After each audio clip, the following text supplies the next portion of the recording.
Maratha reservation की मांग को लेकर एहतजाजियों ने अशोक चौहान के मकान का घेराव किया। मराठा रिजर्वेशन तहरीक की जानिब से सियासी लीडरों का घेराव किया जा रहा है। नांदेड़ में अशोक चौहान के मकान के बाहर मराठा तंजीमों के कारकुनों ने एहतजाज किया। इस एहतजाज में खुद अशोक चौहान की अहलिया और भोकर की रुकन असेंबली अमिता चौहान भी शामिल हो गई। एहतजाजियों ने रिजर्वेशन के लिए कोशिश करने और हुकूमत पर दबाव बनाने की अशोक चौहान से मांग की। एमएलए डीपी सावंत ने एहतजाजियों को यकीन दिलाया कि कांग्रेस मराठा रिजर्वेशन के लिए पाबंद अहद है। इस मौके पर अमिता चौहान ने भी एहतजाजियों के साथ मिलकर नारेबाजी की और कांग्रेस के रियासती सदर अशोक चौहान से मांग की कि रिजर्वेशन के लिए कोशिशें की जाए।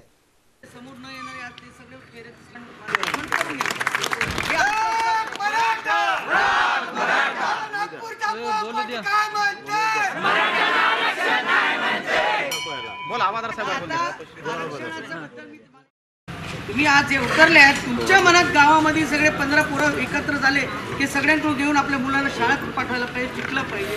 आज आपण शहरापर्यंत आलोच नाही शिकायला। आज आपला मुलं ग्रामीण भागात नाही शहरात येऊन शिकतात आणि त्यांना शिकण्यासाठी पुढे जाऊन त्यांना त्यांचे शिक्षण पुढे घेऊन जाण्यासाठी त्यांना नोकरी मिळण्यासाठी जी आपली धडपड चालली ते धडपड करण्यासाठी तुमच्यासोबत आम्ही नेहमीच आहोत, नेहमीच राहणार आहोत।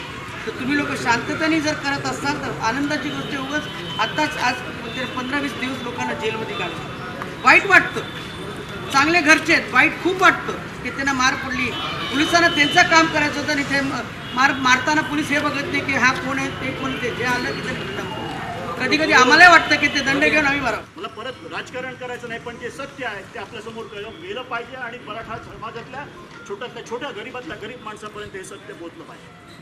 आणि म्हणून आपल्याला विनंती करणार आहोत की आम्ही राजीनामा द्यायचा प्रश्न नाही, पण येणाऱ्या काळामध्ये ही मागणी जास्तीत जास्त कशी लावून धरायची।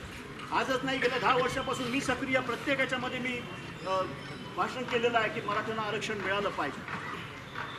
अधिवेशनामध्ये एक लक्षात घेतलं पाहिजे, प्रत्येकाला वाटतं की प्रत्येक आमदार बोलू शकतो, तसं नसतं। एखाद्या विषयावर बोलायला गुटलं तर प्रत्येक आमच्याकडे 40 आमदार, आमचा नंबर येईपर्यंत करायला 2-2, 3-3 दिवस लागतात। आम्ही एखादा विषय खूप पाठ करतो, रात्रभर जागतो, सकाळी उठून बघतो तर आमचा नंबरच येत नाही।